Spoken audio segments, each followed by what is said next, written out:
A very good day to you.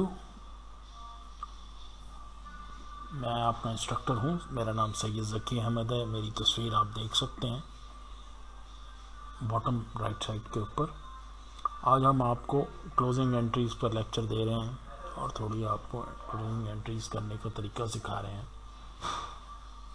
Closing entries हमेशा last में की जाती हैं, एंड ऑफ द पीरियड की जाती हैं, ताकि आपको उस पीरियड का नफ़ा या नुकसान मालूम हो सके। तो उसके लिए आप जो है वो पहले ही ये सारे अकाउंट्स को क्लोज़ करते हैं जो उस साल के नफ़ा नुकसान वाले होते हैं, जिस समेत आप कैपिटल के अंदर ड्राइंग अकाउंट को भी क्लोज़ करते हैं। ठीक है जी। तो ये सारे अकाउंट क्लोज़ करने के बाद जो नेट आपका बैलेंस है ये स्टेटमेंट ऑफ ड्यूटी में जाता है। ये पूरा प्रोसीजर अभी आपको दिखाया जाएगा। काइंडली मेरे चैनल को सब्सक्राइब करें, ये बड़ा ज़रूरी इन्फॉर्मेशन है और आगे भी आ रही है।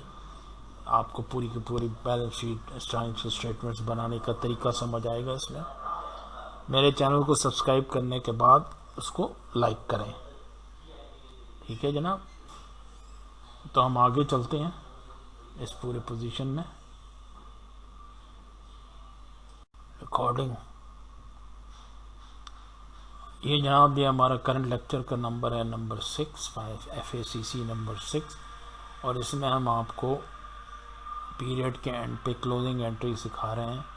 क्लोजिंग रेवेन्यू अकाउंट्स को करना और क्लोजिंग एक्सपेंस अकाउंट्स को करना, और फिर जो क्लोजिंग इनकम समरी अकाउंट को करना, जो कि हमारा फाइनल उसके अंदर कैपिटल में जाके क्लोज होता है। उसके अलावा ड्राइंग अकाउंट भी हमारा जो होता है वो भी क्लोज हो रहा होता है। फाइनल ट्रायल बैलेंस जब आपका बनता है उसके बाद उसमें आपके टेम्पररी अकाउंट्स ख़त्म हो जाते हैं। टेम्पररी वो जो नफ़ा नुकसान वाले उस पीरियड के अकाउंट्स होते हैं जो अगले साल पे नहीं जाते, और परमानेंट अकाउंट्स उसी तरह कैरी फॉरवर्ड हो जाते हैं जैसे एसेट्स या liabilities.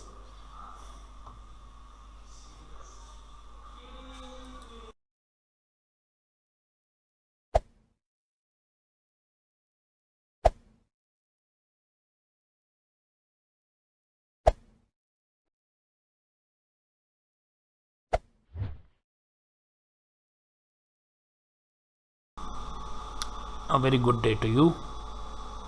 Now today we start on closing entries. Closing entries क्या होती हैं हमें ये पता लगेगा आज। अब देखें, यहाँ जब भी हम लेजर की तरफ देखते हैं कुछ अकाउंट परमानेंट होते हैं जैसे एसेट्स हो गई। अब जब आप एक साल का पीरियड या अकाउंटिंग साइकिल एंड करते हैं तो क्या आप ये एसेट्स को ख़त्म कर देते हैं? नहीं, ये कैरी ऑन करते हैं आपके एसेट्स। इसी तरह आपके लायबिलिटीज़ जो हैं इनमें ये जो हैं ये आपकी क्या ख़त्म हो जाएंगी अगले साल में या अगले पीरियड में या नेक्स्ट अकाउंटिंग साइकिल में? तो नहीं जी, ये भी कैरी फॉरवर्ड होती है। तो याद रखें, अकाउंटिंग इक्वेशन का कंप्लीशन उस वक्त होता है जब एक पीरियड का एंड होता है और दूसरा पीरियड में स्टार्ट हो रहा होता है। अब जो पिछले पीरियड के अंदर जो भी इनकम हुआ, लॉस हुआ, गेन हुआ, जो भी हुआ वो उसको आप टोटल अप करते हैं और उनको end of the day close करके फाइनलाइज कर लेते हैं इनकम स्टेटमेंट, जो कि आपकी फाइनेंशियल स्टेटमेंट का पार्ट होती है। एक 4 फाइनेंशियल स्टेटमेंट्स में से एक पार्ट इनकम स्टेटमेंट होती है। तो अब आपके पास ये सिस्टम समझ आ गया आपको कि क्लोजिंग एंट्रीज जनरली जो है आप ईयर एंड के ऊपर या closing of the accounting cycle पर। तो जनाब यहाँ अब आपको हम दिखा रहे हैं थोड़ा थोड़ा सबके ये एसेट्स और लायबिलिटी, वो अकाउंट जो हम कैरी फॉरवर्ड करते हैं बिल्कुल उसी तरह आगे अगले पीरियड में, उनको हम परमानेंट अकाउंट बोलते हैं। अब जैसे यहाँ पे आपको ये परमानेंट अकाउंट दिखेंगे, ठीक है जनाब। तो आप गौर कीजिएगा, ये सारे के सारे आपको परमानेंट अकाउंट यहाँ पे दिखाएगा, ये भी एरो आप देखिए। और इसके अलावा बाकी अब यहाँ एक और झगड़ा खड़ा होता है, ये कैपिटल जो है अकाउंट, तो ये कैरी फॉरवर्ड होगा या फ्यूचर में या क्लोज होगा यहाँ पे। अब कैपिटल अकाउंट जो है ये कैरी फॉरवर्ड होगा, ये आपके सामने वो परमानेंट अकाउंट्स दिखाए जा रहे हैं जो उसी तरह अगले पीरियड या एंड ऑफ साइकिल के ऊपर कैरी फॉरवर्ड होंगे। अब ड्राइंग जो है इसमें ये टेम्पररी अकाउंट है और ये क्लोज़ हो जाता है और ये कैपिटल के साथ ही क्लोज़ होता है। ये अब बाकी आपको दिखा रहा है आहिस्ता आहिस्ता टेम्पररी अकाउंट्स के हेड्स, जिनको हम बाद में क्लोज़ करेंगे वक्तन फ़वक्तन। इनमें नॉर्मली इनकम के हेड्स और एक्सपेंसेस के हेड्स होते हैं। ये इस पीरियड के अंदर, उसी पीरियड के अंदर ही क्लोज़ किए जाते हैं और उस पीरियड की अर्निंग और इनकम का नेट लेके हम लोग इनकम स्टेटमेंट बनाते हैं। तो आप देख रहे हैं ये सारे टेम्पररी अकाउंट्स उसने मार्क कर दिए हैं हमारी लेजर के ऊपर। ठीक है जी। क्लोजिंग प्रोसीजर के मेन जनरली स्टेप्स आपको बता रहा हूँ। क्लोजिंग में याद रखें जो रेवेन्यू अकाउंट्स हैं जितने भी हैं वो भी एक और स्पेशल अकाउंट इनकम समरी के नाम पे बनता है, उसमें क्लोज़ किए जाते हैं। इसी तरह एक्सपेंस के अकाउंट जो हैं वो भी इनकम समरी में अकाउंट में क्लोज़ किए जाते हैं। उसके बाद आपके ड्राइंग अकाउंट है और ये इनकम समरी अकाउंट को आप कैपिटल में क्लोज़ कर रहे हैं। उसके बाद आपका ड्राइंग अकाउंट जो है वो कैपिटल में क्लोज़ होता है। ये 4 स्टेप मेन हैं आपके क्लोजिंग के, जो आपको इसमें दिख भी रहे हैं। अगर आप बड़ा करेंगे इसको स्क्रीन को तो नज़र आ जाएंगे आपको। अब हम अकाउंट्स की क्लोजिंग का प्रोसीजर शुरू करते हैं। सबसे पहले हमारा जो टेम्पररी अकाउंट आ रहा है वो है 10,000 rather, and that is fees earned revenue account है और ये क्लोज़ होगा जाके। और इसके लिए हम अकाउंट बना रहे हैं इनकम समरी के अंदर। तो इसको यहाँ इस पीरियड से ख़त्म करने के लिए टेम्पररी अकाउंट को हम इसको डेबिट करेंगे फीस अर्नड को, ताकि ये अकाउंट वैनिश हो जाए और ज़ीरो हो जाए, और इनकम समरी को क्रेडिट कर देंगे जैसा कि आप देख रहे हैं।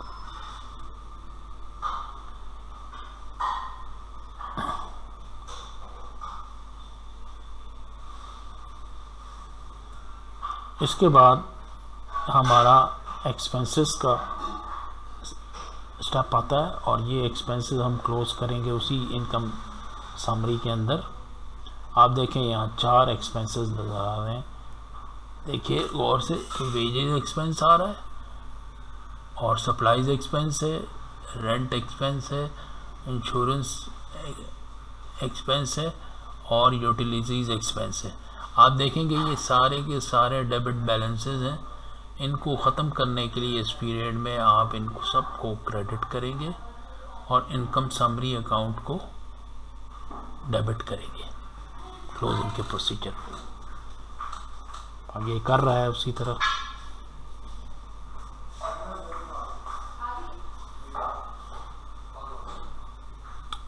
ये बारी बारी हर एक्सपेंस को क्रेडिट कर रहा है। आप देखेंगे फिर ये नील बैलेंस रह जाएगा टी अकाउंट्स में इन एक्सपेंसेस का इस पीरियड के लिए।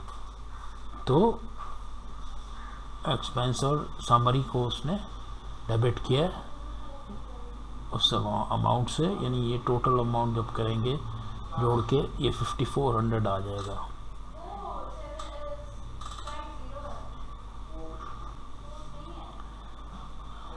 उसके बाद आपने टी अकाउंट बनाया, एक्सपेंस एंड रेवेन्यू समरी का डेबिट और क्रेडिट आपने जब डाले तो आपको अंदाज़ा हुआ कि यहाँ डेबिट में आपके पास 10,000 है, रादर क्रेडिट में 10,000 है और डेबिट में आपके पास 5400 है।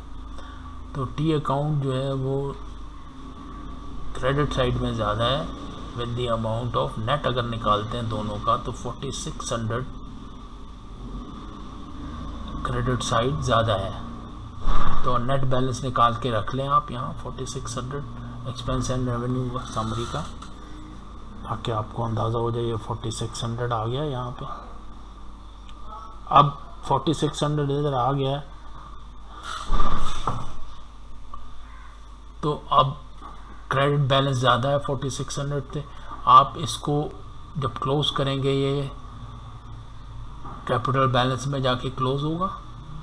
ठीक है जी, आपने यहाँ भी देखा होगा, हमने जो फाइनेंशियल स्टेटमेंट दी थी वो भी 4600 आ रही है इस वक्त नेट बैलेंस। ये 4600 क्लोज होगा कैपिटल अकाउंट के अंदर, और आप देख रहे हैं ये कैपिटल में ऐड हो जाता है, नेट में आपका कैपिटल बढ़ा देगा। ठीक है, तो आपने गौर किया ये नेट इनकम ही हुई एक्चुअली 4600, जो आपके कैपिटल अकाउंट को रेज कर देती है। तो तीसरा स्टेप ये हुआ आपका कैपिटल में क्लोज इनकम समरी का बैलेंस नेट। तो ये बैलेंस भी ख़त्म हो गया आपका इस पीरियड के लिए, और अकाउंटिंग साइकिल इस पीरियड का ख़त्म हो गया है। और उसके बाद आपके एक चीज़ रह गई, आपने जो ड्राइंग अकाउंट है उसको क्लोज करना है कैपिटल अकाउंट में। तो अब आपने अभी आपके सामने ये वही क्लोज कर रहा है इनकम समरी का बैलेंस, यहाँ पे डाल के 4600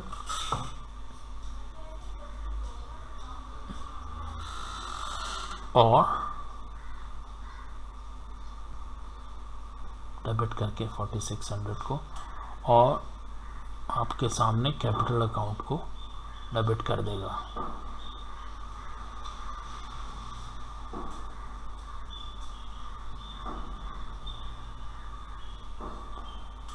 आपने यहाँ जब डाला तो आपको खुद ही अंदाज़ा होगा कि कैपिटल अकाउंट जो है वो राइज हो जाएगा विद प्रॉफिट ऑफ 4600। यहाँ ये कैपिटल में डाल रहा है अपना, और क्या कैपिटल क्रेडिट का बैलेंस होता है। तो ये ड्राइंग अकाउंट भी आपका, रादर इनकम समरी भी क्लोज हो गई कैपिटल के अंदर।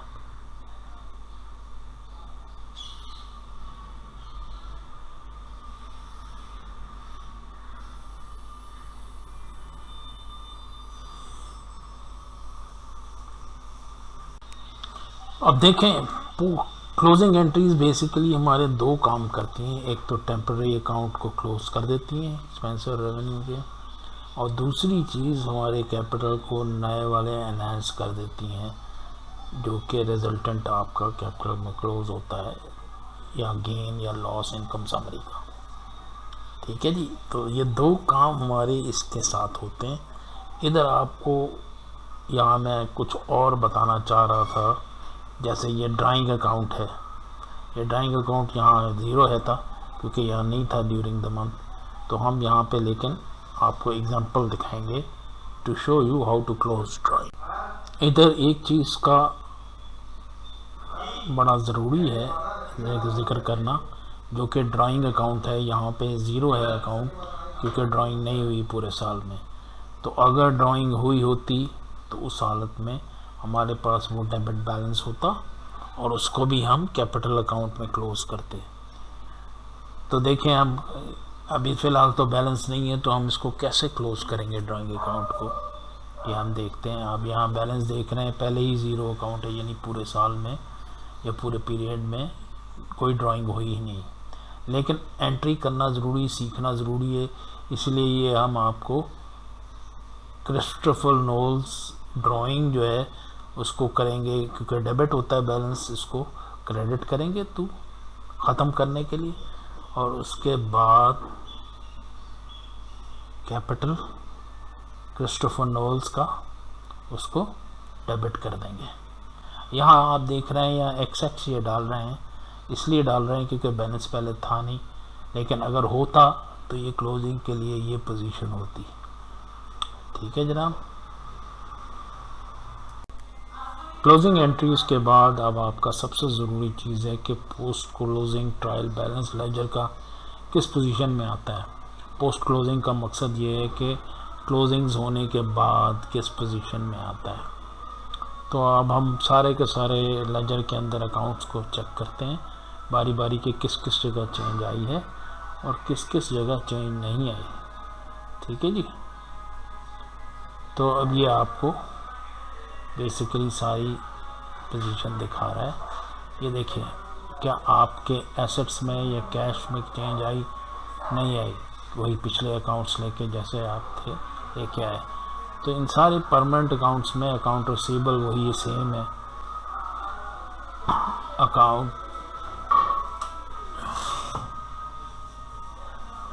सप्लाईज का अकाउंट्स में कोई चेंज नहीं आई।